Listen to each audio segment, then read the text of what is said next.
Cumprimento os irmãos com a paz do Senhor. Amém, irmãos?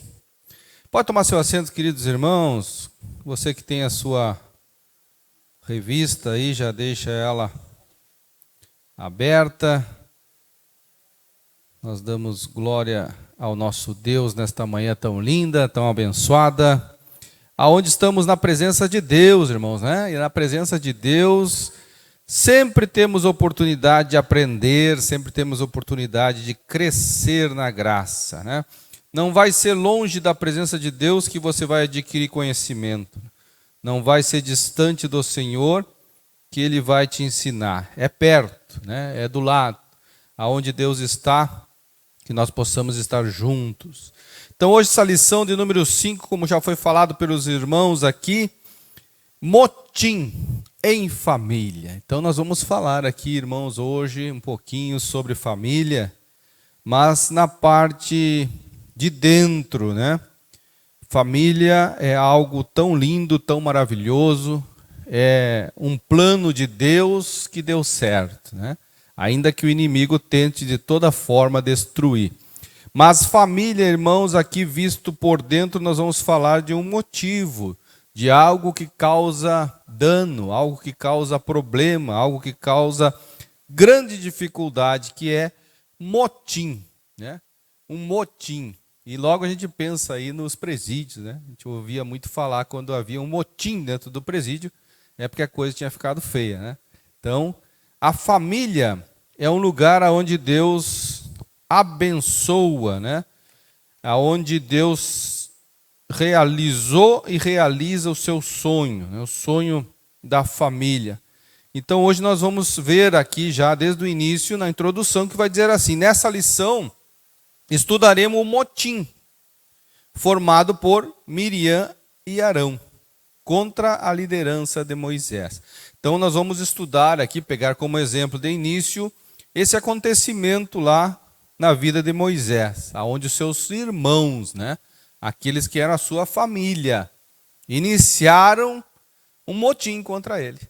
Então olha como às vezes a gente pensa que as coisas vêm de fora e muitas das vezes de dentro também ocorrem os problemas. Então nós temos que analisar e ver como o inimigo, irmãos, aquele que o próprio Jesus disse que é o nosso adversário, como ele age. Eu sou daqueles que creio, irmãos, que é muito melhor e muito mais fácil para nós conhecermos o nosso inimigo. Porque se nós conhecermos o nosso inimigo, nós teremos mais possibilidades de vencê-lo. Amém? Quem crê dessa forma também? Porque, irmãos, tem gente que não gosta de falar do inimigo, tem gente que não gosta de falar de Satanás, tem gente que não gosta que fiquem falando do diabo. Mas o próprio Senhor Jesus falou inúmeras vezes. Por quê? Porque ele sabia que há uma luta, há uma guerra constante, e vai haver até os últimos dias da nossa vida aqui na terra, onde o inimigo espiritualmente está trabalhando de forma forte e poderosa para destruir o plano de Deus. O plano de Deus é que você volte à presença dele. O plano do inimigo, desde o início, é que isso não ocorra, isso não aconteça. Então ele tem estratégias, ele tem maneiras. Nós podemos sim usar, irmãos, do nosso conhecimento, da nossa condição, não só física, moral, mas também espiritual, para aprendermos como o inimigo age, irmãos. Para que não aconteça lá que você está na sua casa e o seu vizinho lá está, né, tá caindo a casa do vizinho e você fica só dizendo: olha lá, está caindo a casa, né? Caiu, foi feia a coisa. E você não tira nada de ensinamento para a sua vida, para que você possa analisar: olha, caiu a casa do vizinho porque estava sobre areia, não estava bem cavado, não estava na rocha. Então nós temos que tirar ensinamento, ver como o inimigo age, irmãos. E ele tem trabalhado de forma muito forte nesses últimos dias, né? Nós vemos aí que ele tem tentado inúmeras vezes, e outro dia eu comentava, hoje o inimigo não está muito preocupado em tirar as pessoas de dentro da igreja, né? Hoje ele acha mais fácil deixar dentro da igreja e afastar o coração de Deus. Fazer com que a pessoa fique aqui e quem sabe aqui dentro vai criar um motim, vai criar problemas. E ele vai ser usado não na mão de Deus, mas na mão do inimigo, Então o plano de Satanás é esse, irmão. Ele tem um plano estratégico para destruir. O plano dele é esse: roubar, matar e destruir. E o que ele quer fazer? Ele quer fazer isso. De que forma ele faz isso? Então aí nós vamos analisar. Aqui nós vemos que o povo estava ali sobre a direção, né? Deus escolheu Moisés. Então Deus falava com Moisés.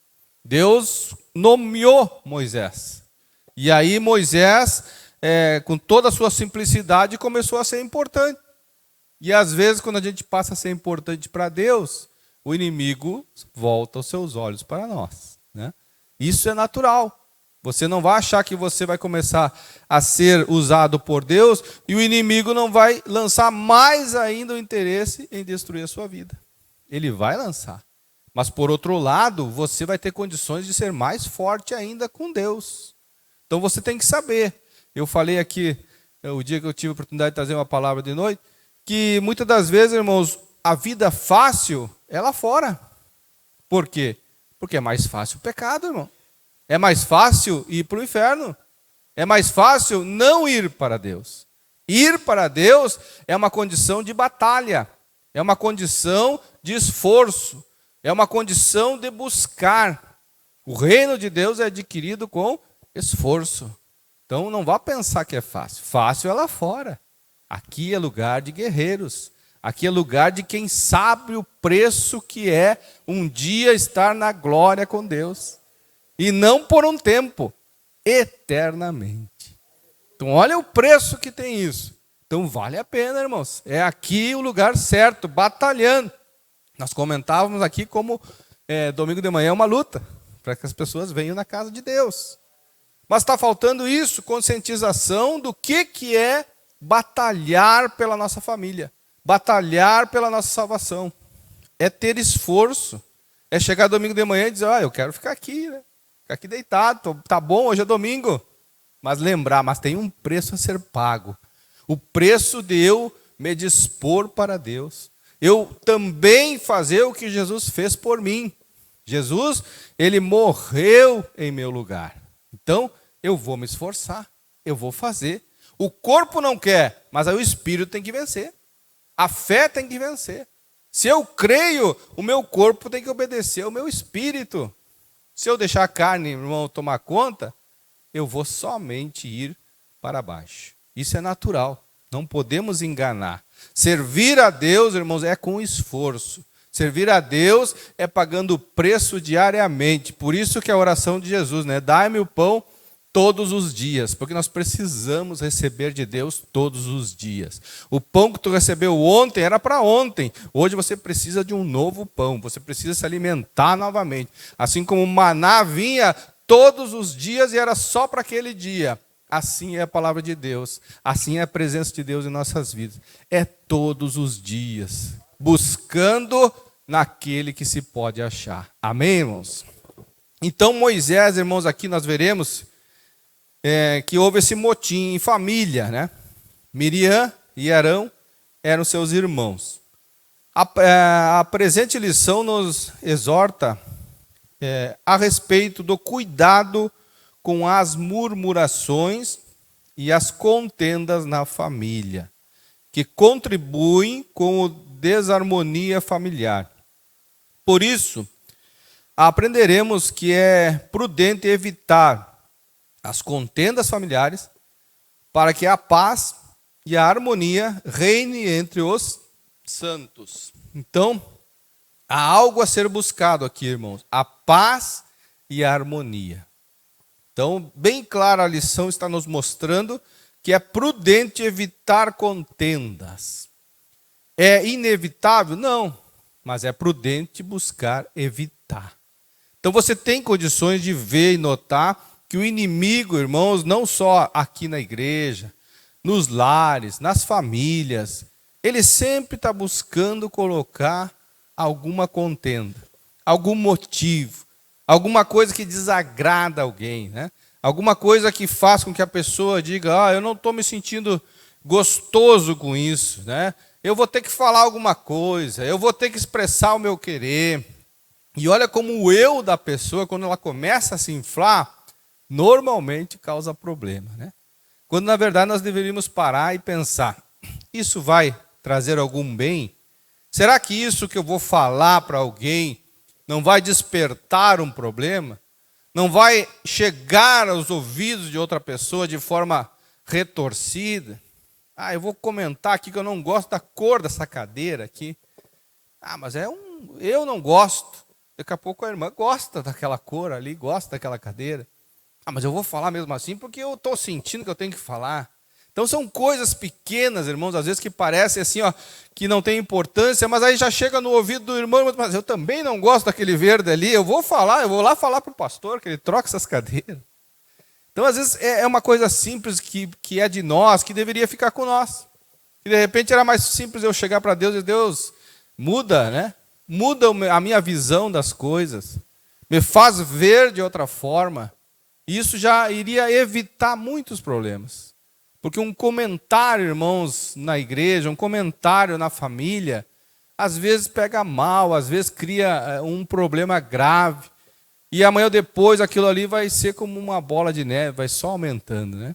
Então, às vezes é melhor a gente conhecer o que é necessário, ter paz e harmonia. Então eu vou me calar. Isso aqui vai ser passageiro. Quem sabe, né? Um tempo vai ser assim, mas depois vai mudar. Então eu vou manter a paz e a harmonia. Família, irmãos, é um lugar muito complicado, a gente sabe disso. Aqui nós temos 3 irmãos, e esses 3 irmãos estavam num lugar de destaque. Deus tinha escolhido eles, irmão. Acredito aqui, os historiadores dizem, em meio a 2 milhões de pessoas. Deus vai lá e escolhe eles, coloca eles como liderança, coloca eles à frente. E o que acontece? Começa um querer mais que o outro. Olha só, Deus já está dando destaque. E ainda assim, ficou algo dentro do coração deles, né? Querendo mais. Então, o primeiro tópico aqui vai dizer a influência negativa da murmuração. Então, olha o que traz, né? A influência negativa da murmuração. Vamos ver assim. Assim nasceu o motim. A palavra motim refere-se aos atos explícitos de desobediência ou uma reação negativa contra as regras ou ordens estabelecidas num grupo social. Então vamos abrir um parênteses aqui. Olhe bem, vamos repetir.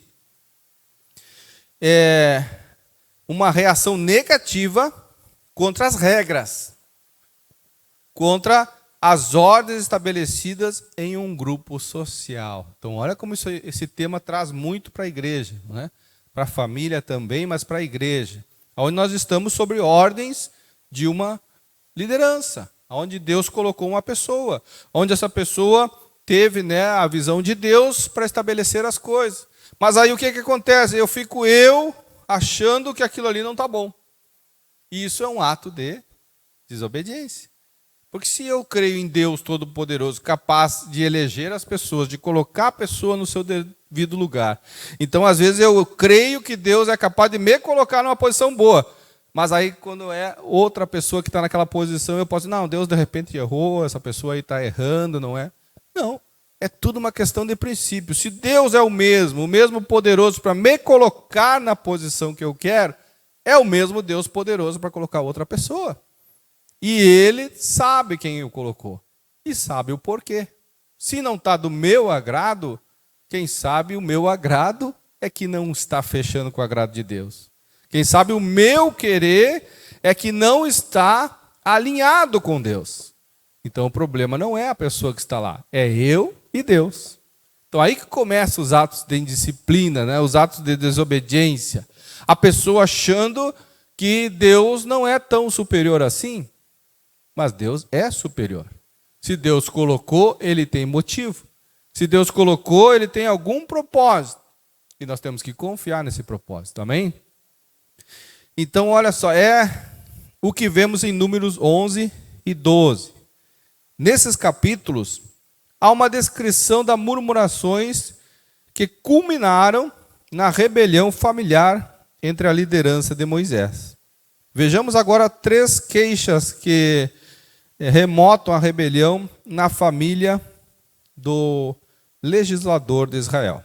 Então nós vamos ver aqui a primeira queixa. Israel havia saído da região ao redor do Sinai, no qual havia relativa fertilidade para as produções de grãos e água.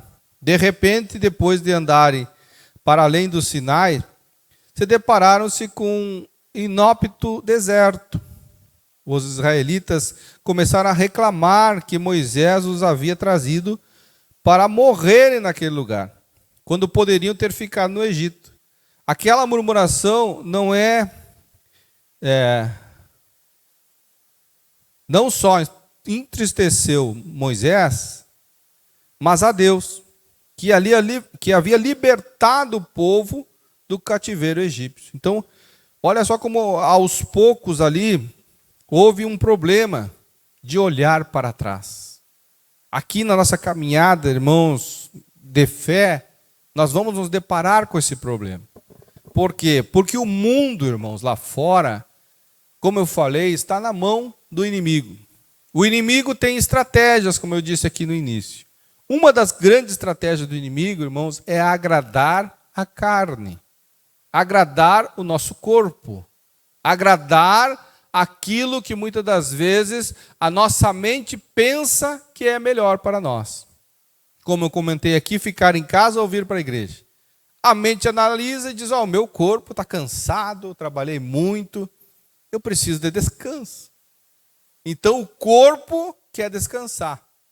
Mas a nossa mente também entende que o espírito precisa ser alimentado. E para se alimentar, ele precisa buscar. Então há uma batalha. E o inimigo sempre faz você olhar para trás, né? E sentir saudade daquilo que faz bem, daquilo que é bom. O pecado, irmãos, ele é uma arma de Satanás. Uma arma poderosa, que não se deve brincar. Outro dia eu vi uma pregação e o pastor dizendo assim, tem gente que pensa que sabe até onde pode ir com o pecado. Então tem gente que pensa assim, não, mas eu tenho domínio sobre o pecado. Eu sei que eu estou errando, mas eu vou até um certo ponto dali, eu paro e deu. Isso não existe. O pecado é algo, irmão, muito poderoso. É algo que não se deve brincar. Como você diz, não se brinca com fogo que você sai queimado. Não se brinca com pecado, irmão. Porque ele te enreda de tal forma que não há maneira de sair. Por isso, irmãos, que eu gosto muito de dizer que o inimigo é muito comparado a uma cobra, né? A uma serpente, até por causa lá do Éden. Mas eu digo que o inimigo tem muito mais característica de uma aranha. A aranha, ela trabalha dia e noite, né? É impressionante as irmãs aí que tem em casa, aí passam uma vassourinha na telha da aranha lá. O outro dia, mas já está de novo essa telha de aranha aqui. Ela é incansável, né? E o que ela está fazendo? Ela está atacando alguém? Não. Ela está visando a sua presa? Não. Ela está armando o laço. Ela está preparando a armadilha para a sua presa. Nem sabe o que vai cair ali. Pode ser uma mosca, pode ser um mosquito, pode ser. Mas ela sabe que aquilo que ela está fazendo ali vai inevitavelmente alguém cair ali. O inimigo é a mesma coisa, irmão. O inimigo não precisa estar fazendo nada diferente do que ele sempre fez. Ele está sempre armando o laço. Ele está sempre armando a armadilha. Ele está sempre preparando e colocando no caminho. Cai quem quer. Aviso, Deus está dando. Mas tem pessoas que vão lá brincar. Tem a mosquinha que posa lá e diz, mas eu vou tentar aqui, eu vou cair aqui. Você já notou, alguém já teve a experiência de ver uma mosca quando cai numa telha de aranha? Ela se debate, ela se enrola, ela tenta. E aí só se complica mais ainda, né? Porque é assim, o inimigo trabalha dessa forma. Ele prepara ali e deixa. Você vai porque quis. O inimigo é tão astuto que ele chega na presença de Deus e diz, caíram porque quiseram. O Senhor avisou, mas eles caíram, agora são meus. E Deus tem que ser fiel até nisso. É verdade, são seus. Por quê? Porque eu dei oportunidade, eu ensinei, eu avisei. Não vai lá, foram lá. Não, mas eu sei ir lá e sair de volta. Não sabe. O nosso ser, irmãos, ele é muito limitado quando fala em pecado. Dizem, né? Eu não tive essa experiência, eu sei que de repente até tem pessoas que podem ter, que a droga é a mesma coisa. Drogas pesadas, né? Cocaína, essas outras mais pesadas, é melhor nem experimentar. Porque se experimentar, quem sabe não sai mais. Então, irmãos, o pecado é a mesma coisa. Nós não podemos pensar que nós temos capacidade de brincar e sair fora, né? Me sujar e me limpar. Não, não existe isso. Tem sujeiras que te sujam e tu não limpa mais. Não vai ter Ariel, não vai ter Omo, não vai ter nenhum tipo. Só o sangue de Jesus. Mas quando está ainda em tempo, depois de um certo tempo, a pessoa não consegue nem procurar mais o sangue de Jesus, porque não tem força, não tem capacidade. A terra já secou e a semente já não frutifica mais. Então, não se brinca com isso, irmão. O inimigo, ele sabe fazer a gente olhar para trás e sentir saudade das coisas. E aí que nós temos que ser espertos e dizer, não, mas agora eu estou olhando para frente. Eu estou olhando na promessa, eu estou olhando aonde tem algo que realmente vai ser para a minha eternidade. Os discípulos, certa vez, Jesus viu, né, que muitos foram embora e perguntou para os 12, né, vocês querem ir embora também? E eles, não, só tu tem a palavra de vida eterna. Então nós estamos aqui porque existe uma palavra de vida eterna. Existe algo mais fundo e mais verdadeiro para nós. Amém, irmãos? Ele operou o juízo de fogo, destruindo um grupo de israelitas que viviam reclamando. O Senhor chamou aquele lugar de Taberá, que significa queimar. Foi o que nós lemos, né? Números 11, do 1 ao 3. Então aquele lugar ali ficou conhecido, irmãos, como a ira do Senhor se veio contra aquelas pessoas, né? De tanto eles reclamarem, de tanto eles murmurarem. Naquela época ainda não havia graça, havia a justiça de Deus, e eles foram consumados.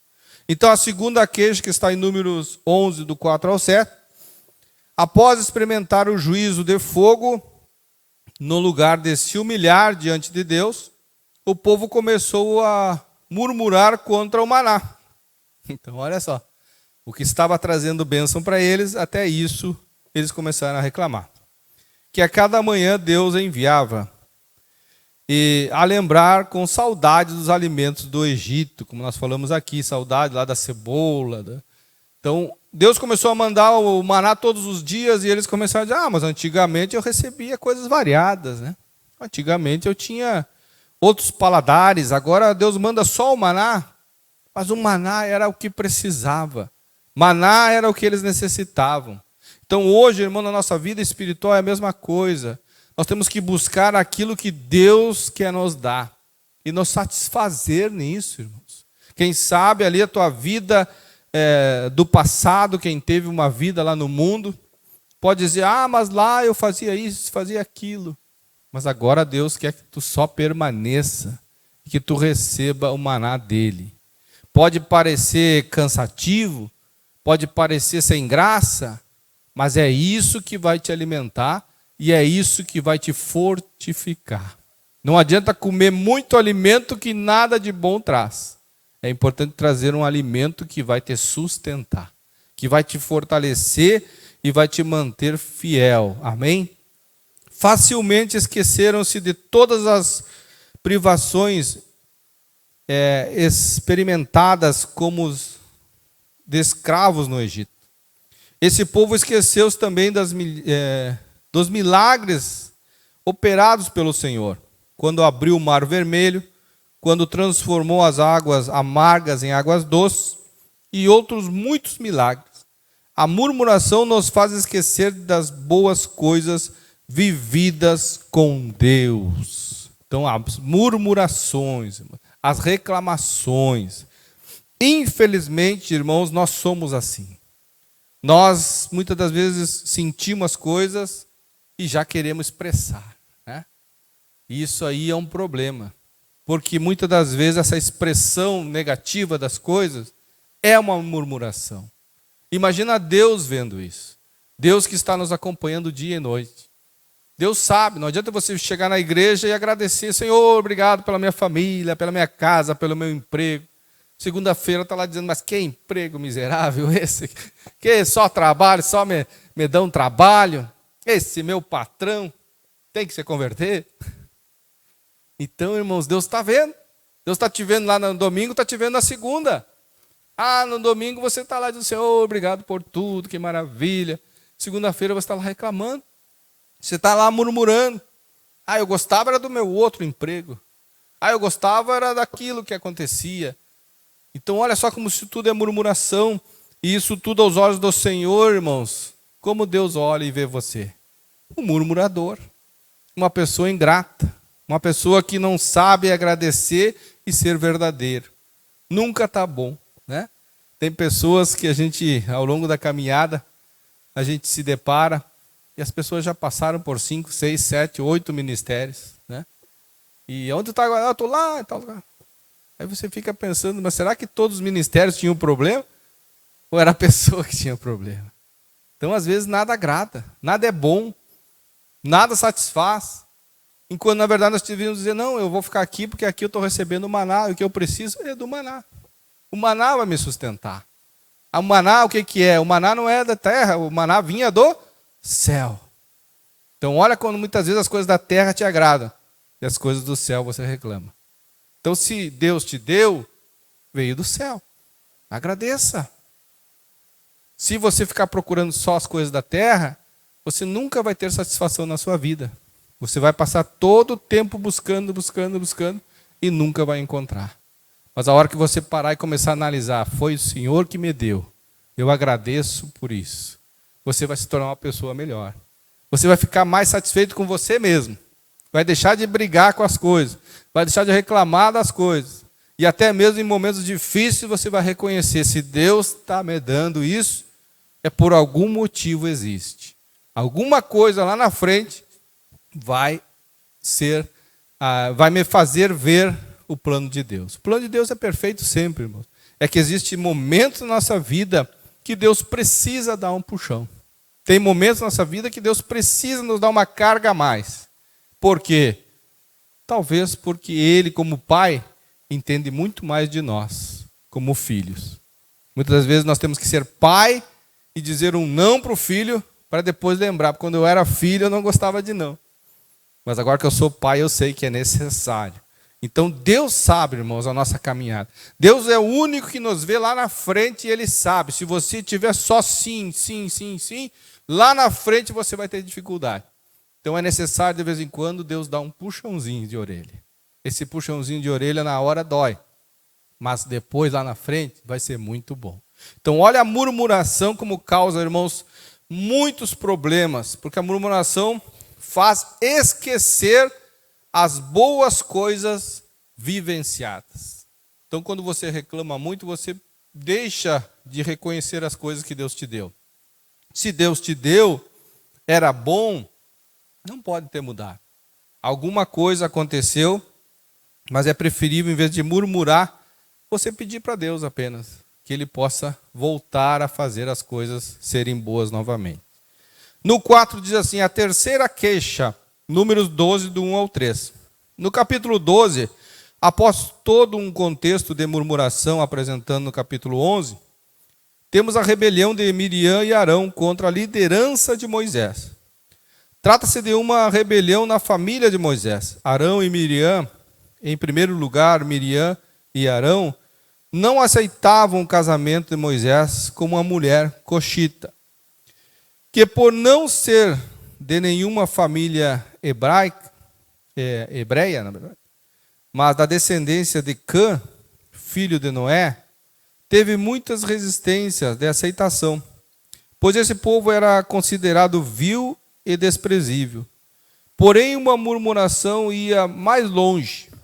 Por serem mais velhos que Moisés, Miriam e Arão queriam ter um tratamento protagonista, como o de Moisés. A inveja na família é um sentimento perigoso. Então nós vamos entrar agora aqui num tema já específico, né? Que o inimigo sabe muito bem usar. Como eu falei das teias da aranha, o inimigo tem algumas teias espirituais que ele coloca no coração das pessoas, né? É como uma vestimenta que ele vai lá dentro do teu guarda-roupa e deixa dependurado lá. Ele não vai fazer você usar, ele não vai forçar você a usar, ele não vai fazer você ser obrigado a usar. mas Deus dá liberdade para ele deixar lá no teu guarda-roupa. Está lá. E a inveja está lá, irmãos. A inveja é algo que você não nota, né? O mal que causa. Mas a inveja, muitas das vezes, irmãos, é um ato como é que se chama? De não se subordinar às coisas, né? Deus coloca lá determinada pessoa, escolheu Moisés, deu capacidade para Moisés, mesmo sem ele ter. Mas Deus colocou. Deus comprovou com os milagres. Deus comprovou com tudo que fez e demonstrou para o povo. Mas aí chega uma altura que agora Miriam e Arão começam a pensar, mas esse irmão nosso aqui não sabe nem falar, né? Eu sei falar melhor que ele. Miriam, mas é mesmo, né? E nós somos mais velhos que ele também, nós temos mais importância. E nós estamos sempre aqui junto com ele. Acho que nós precisamos ter mais capacidade aqui, né? Chegar mais junto dele aqui e dizer para ele, ó, vamos dividir aí, ó, estão só falando o teu nome, só estão reconhecendo em ti. Eu também quero. A inveja. Em vez deles exaltarem, né, o seu irmão que foi escolhido sem ter capacidade, para demonstrar que é Deus que age na vida dele. Mas mesmo assim, eles deixaram entrar e eles queriam, né, como diz aqui, ter um tratamento protagonista, como diz a palavra aqui.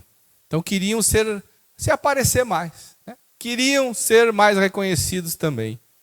E esse sentimento estava neles, irmãos. Né? O inimigo só colocou lá e eles começaram a usar. E começou a causar males. Eles acharam a desculpa ali da esposa, dele ter pegado uma esposa de outra nação ali. Mas tudo isso era eles querendo ser mais do que Moisés. Então olha como entrou esse dardo do inimigo inflamado, né? E começou a causar o mal. Aos pouquinhos aquilo veio, e nós vamos ver aqui agora então que começou a ter problema. Ali a sinopse do 1 ainda diz, ó, o episódio de murmuração estão na origem do motim produzido pelos irmãos de Moisés. Então a murmuração, não aceitar, não se satisfazer com o que está acontecendo e querer mais, por um ato de inveja, começou a causar um problema bem grave aqui. Então nós vamos agora para o tópico 2, que fala o motivo da rebelião de Miriam e Arão. E já vai começar dizendo aqui a inveja. Então nós vamos ver aqui, os dois alimentaram a ideia de que a liderança de Israel teria de ser compartilhada com eles. Miriam era uma profetisa e Arão um sumo sacerdote. Por isso eles julgaram ter a mesma autoridade de Moisés, o irmão mais novo. Veja que a liderança era de Moisés, mas Miriam e Arão achavam-se no direito de liderar o povo. Ora, o papel deles era de cooperar na liderança de Moisés. Olha o papel. Esse questionamento diz muita coisa. Porventura falou o Senhor somente por Moisés? Não falou também por nós? Está registrado em Números 12, 2, que nós lemos. Uma inveja instalou-se no coração de Miriam e Arão, levando-os a um sentimento corrosivo. Sentimento corrosivo, irmão. Um sentimento que destrói. Um sentimento que o inimigo deixa lá para você somente ser corroído por ele. Advindo do desejo de querer o lugar do outro, tudo isso contra o próprio irmão. Esse mesmo sentimento é muito perigoso nos dias de hoje, quando a inveja se instala no centro da família. E as consequências podem ser trágicas. Então, olha como é importante cuidar, irmão, cuidar com a inveja. A inveja pode parecer natural, mas muitas das vezes é seta do inimigo mesmo. Você tem que sempre tentar buscar reconhecer espiritualmente as coisas. Se Deus colocou uma pessoa num determinado lugar, você acha que aquele lugar era para ti, examina se foi Deus que colocou. Se foi Deus que colocou, vai falar com quem colocou. Fala com Deus. Deus, eu me acho capaz de estar lá. Mas eu sei que se foi o Senhor que colocou, eu não posso passar por cima da sua vontade. Mas quem sabe também me dá condições de um dia estar nessa posição. É diferente de você começar a reclamar. Mas era eu para estar lá. Não, aquela não tem capacidade. Olha lá, está fazendo tudo errado. Mas se foi Deus que colocou, nós temos que entender. Deus tem os planos e os momentos dele. Então não podemos deixar, irmãos, o nosso eu passar por cima. Amém? Isso fala aqui em família, mas isso é na sociedade, isso é em todos os lugares. Até no local de trabalho isso acontece muito, né? Então, às vezes você está vendo lá uma pessoa que não tem capacidade, está acima de você, mas você tem que entender. Deus quer assim. Vamos aceitar, não vamos murmurar. Vamos orar, levar ao Pai, levar ao Deus que é poderoso. Explicar para o Senhor, Senhor, estou vendo que vai ter problema, mas eu não vou fazer nada. Eu vou pedir para Ti que o Senhor venha agir, que o Senhor venha fazer. Eu já vi inúmeros testemunhos de pessoas que tinham perseguições, muitas vezes até no seu local de trabalho, e oraram, pediram a Deus, e Deus deu um jeito, né? Deus tirou aquela pessoa de lá, Deus agiu. Então é dessa forma que nós temos que buscar. Não nós tentar resolver as coisas, né? Nós não temos capacidade para isso, e ainda podemos complicar as coisas ainda mais. Amém? Se Arão e Miriam tivessem simplesmente falado com Deus, já que eles se achavam tão próximos de Deus, tivesse levado o seu desejo para Deus, né? Antes de murmurar, antes de buscar motim. Motim é você ter uma opinião e chegar o outro ali e convencer ele da tua opinião também, para que ele também venha contigo, né? Isso é motim. E era isso que eles estavam fazendo. E quem é que foi o pai desta arma aí? Satanás, né? Lá no céu. Se rebelou contra Deus, ainda levou 1/3 dos anjos juntos. Então, olha o poder que tem da palavra, irmão, né? Mesmo sendo errado, às vezes você consegue convencer as pessoas. Então, cuidado. Cuidado com aquilo que está te motivando. O motim familiar promove, aí no 2, irmãos, o motim familiar promove dissabores e ofensas. Embora Miriam exerça um papel importante entre o povo como profetisa e conselheira, ela não poderia voltar-se contra Moisés. Embora Arão fosse um sumo sacerdote, ele não poderia arder em ciúmes contra o seu próprio irmão. Infelizmente, essa atitude de Miriam e Arão influenciou o povo contra a liderança de Moisés. Deus haveria de tratar com os 2 irmãos. Devemos, portanto, lembrar de que um dos segredos para manter a família espiritualmente equilibrada é a prática do respeito mútuo entre os familiares. Olha aí, para os pais, né? Tudo aquilo que você fala, que você expressa, teus filhos estão cuidando, estão vendo. Então, se você se queixa, se você reclama de um outro familiar, da sua liderança, do seu patrão, os filhos vão aprendendo isso. E naturalmente vai se instalando um motim. Porque aquela criança amanhã ou depois vai fazer a mesma coisa. Não, olha, eu entendi que é assim, né? Tem que reclamar, tem que falar. E por quê? Porque está vendo os pais agirem desta forma. Então nós temos que tomar muito cuidado para que as nossas expressões não causem problemas, irmãos, na nossa vida familiar, social e espiritual também, né? Devemos entender, compreender as situações e fazer os filhos compreenderem também. Ainda que você tenha que chegar e dizer, olha filho, o pai não gosta daquilo lá que está acontecendo, mas eu sei espiritualmente ver que é Deus que está permitindo. Então, ainda que eu não goste, quem sabe Deus está tratando comigo, porque está me fazendo passar por essa situação. Como quem diz assim, não, tu vai ter que aceitar porque é de Deus. Isso vai criar um caráter, isso vai criar uma intimidade maior com Deus. Compreender que Deus é um pai amoroso, mas também é um pai que muitas das vezes tem que mostrar o caminho correto para nós. Não só satisfazer o nosso querer, né? Mas nos ensinar as coisas de forma a nós poder ver lá na frente o que está por vir. E não somente agora. A nossa visão de homem, ela é muito curta perto da visão de Deus. Deus sabe o que pode acontecer. Então, se Ele está permitindo isso, vamos esperar nele. Amém? A sinopse do 2 diz, a inveja de Arão e Miriam obteve severo tratamento do Senhor. Então vamos agora ao 3. Moisés, um homem manso e humilde. O mais manso que havia na terra. A Bíblia declara que Moisés era um homem humilde e manso em atitudes. Número 12, 3. Ele não revidou a atitude de seus irmãos. Sua mansidão era uma grande qualidade de caráter que o distinguia de entre os outros homens. No Sermão do Monte, Jesus disse: bem-aventurados os mansos, porque eles herdarão a terra. Mateus 5:5. Mais à frente, no mesmo sermão, nosso Senhor disse: bem-aventurado os pacificadores, porque eles serão chamados filhos de Deus.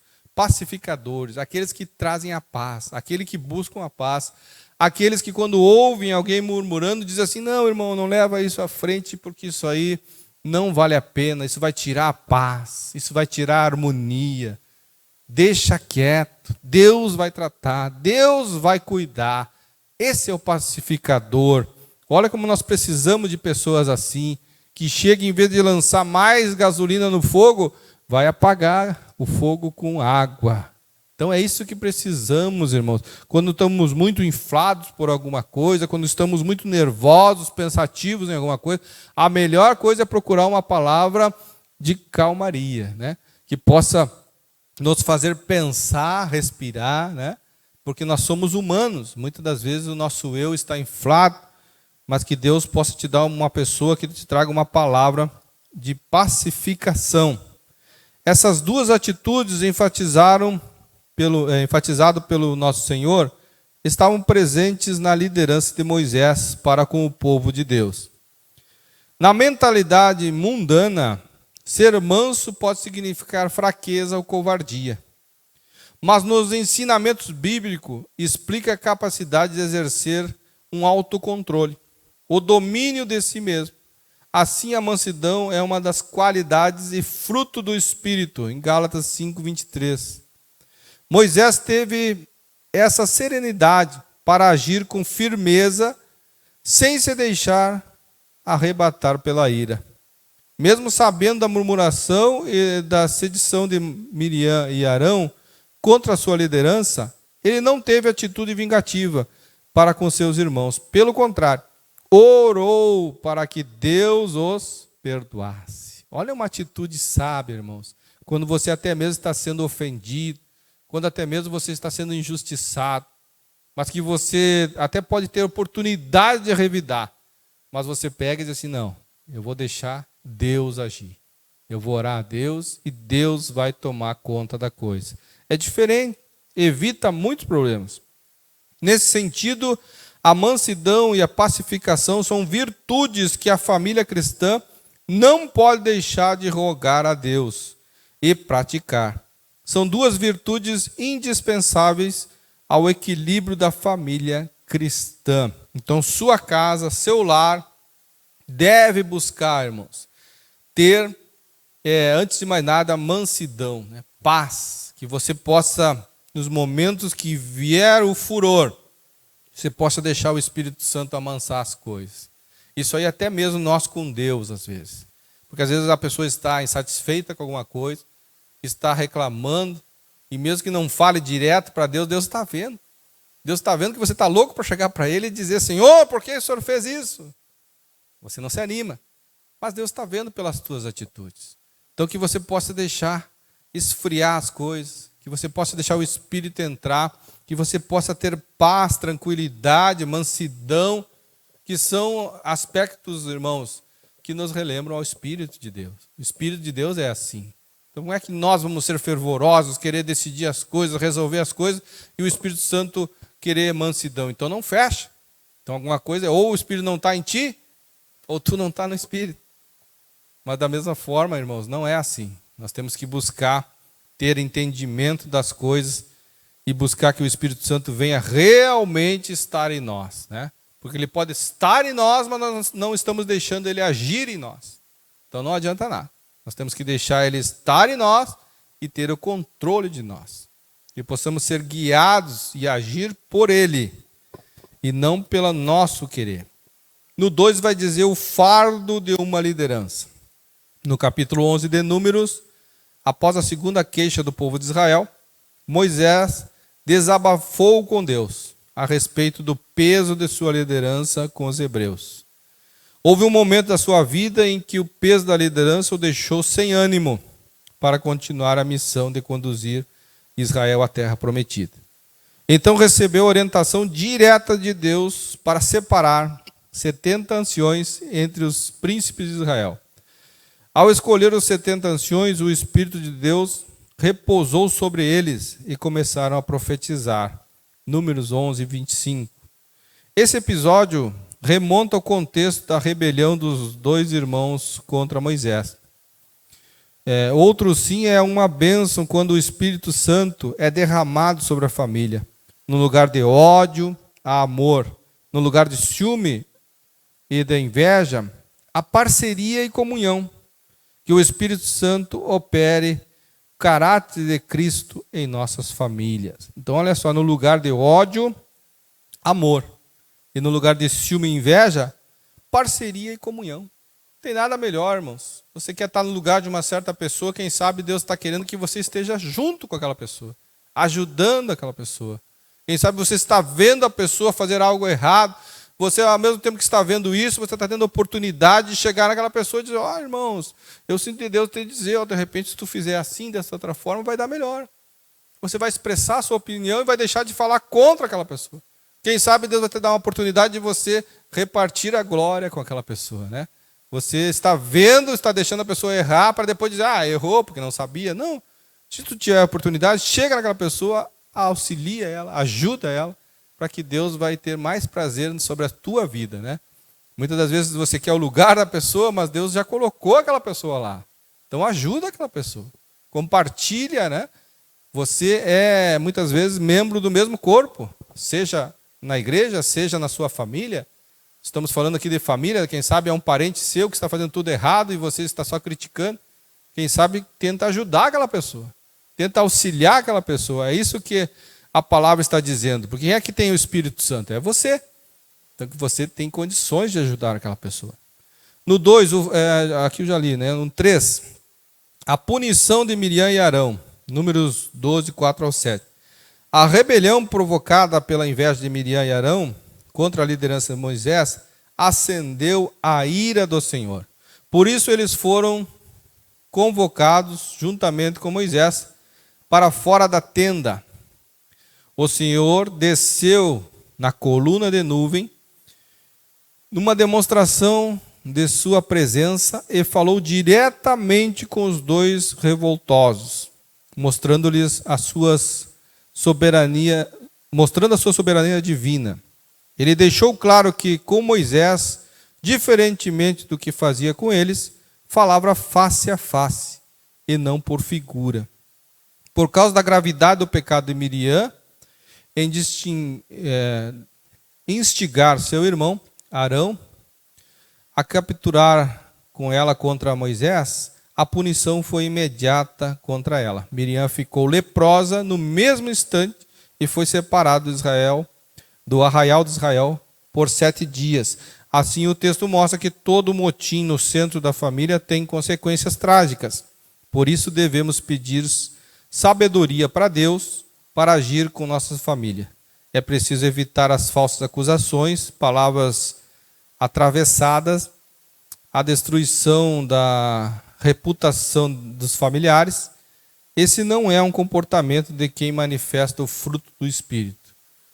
A vontade de Deus é que a paz e a harmonia estejam sobre as famílias cristãs, pois é o Espírito Santo que opera o caráter de Cristo na família. Então, a sinopse do 3, Moisés é um exemplo de líder fiel, manso e humilde. A conclusão, irmãos, então diz assim: o motim levantado por Miriam e Arão tinha como causa a inveja da autoridade delegada por Deus a Moisés. Logo, a consequência de atitudes como essas produzem grande prejuízo morais e espirituais à família. Por isso, o apóstolo Paulo aconselha que andemos no Espírito para que a obra da carne não domine as nossas atitudes. Gálatas 5, 25 e 26. É tempo de muita prudência. Amém, irmãos? Então, queridos irmãos, essa mensagem aqui dessa lição, ela é bem clara para nós nos dias atuais, né? Que possamos buscar as coisas espirituais cada vez mais, nos alimentar do Senhor, entender que é Ele que está no domínio de todas as coisas, ainda que isso não nos agrade hoje, se nós tivermos a mansidão e a paz de reconhecer nele todas as coisas, com certeza no tempo certo Ele vai mostrar o porquê. Entender que Deus é o nosso Pai, e como Pai, Ele tem uma visão mais ampla, e Ele conhece os filhos, Ele nos conhece. Nem nós nos conhecemos o suficiente, mas Deus conhece. Se Deus está me dando essa oportunidade de trabalhar desta forma, de agir desta forma, que eu possa entender que é o melhor para mim. Deus tem o melhor para a sua vida, Deus tem o melhor para a sua família. Confie no plano e na vontade do Senhor e tudo dará certo. Amém, irmãos? Agradeço a oportunidade.